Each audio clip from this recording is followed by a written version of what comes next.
পর্যটন নগরী কক্সবাজারকে বিশ্বমানের এভিয়েশন হাবে রূপান্তর করতে চলছে বিশাল কর্মযজ্ঞ।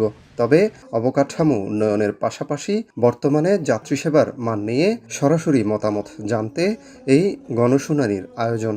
বৃহস্পতিবার সকালে কক্সবাজার বিমানবন্দরের ডিপার্চার লাউঞ্জে সাধারণ যাত্রী ও অংশীজনদের মুখোমুখি হন বেবিচকের ঊর্ধ্বতন কর্মকর্তারা। কোনো রাখঢাক ছাড়াই যাত্রীরা তুলে ধরেন নানা সীমাবদ্ধতার কথা। তারা আমাদের লাস্ট ফ্লাইটটা কক্সবাজার থেকে ভিক্টোরিয়া 936 এর 8:50 ওই ফ্লাইটে আমরা 15 দিনে বাসার সফর পাই।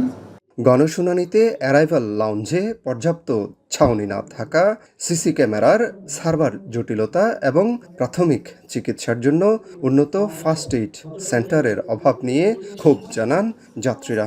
এছাড়া বিমানবন্দরের বাইরে অটোরিকশা চালকদের বিশৃঙ্খলা ঠেকাতে একটি ডিজিটাল ডাটাবেস তৈরির দাবিও উঠে আসে।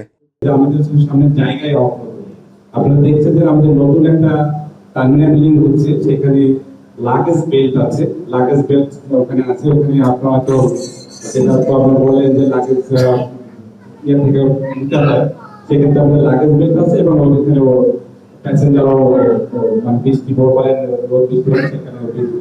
যাত্রীদের প্রতিটি অভিযোগ আমলে নিয়ে তাৎক্ষণিক কিছু সমাধানের নির্দেশ দেন বেবিচকের সদস্য প্রশাসন SM লাবলুর রহমান। তিনি জানান, আধুনিকায়নের কাজ শেষ হলে চিত্র পুরোপুরি বদলে যাবে।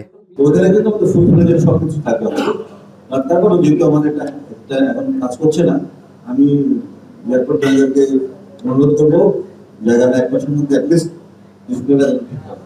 নিরাপত্তা নিশ্চিতে রানওয়ের দেওয়াল উঁচু করা এবং টার্মিনাল এলাকায় সার্বিক অব্যবস্থাপনা দূর করতে সংশ্লিষ্ট সব দপ্তরের সাথে সমন্বয়ের আশ্বাস দেয় কর্তৃপক্ষ।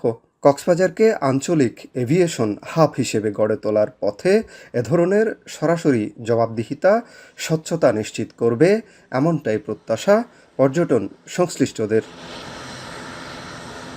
মনতোষ বেদজ্ঞ, এখন কক্সবাজার।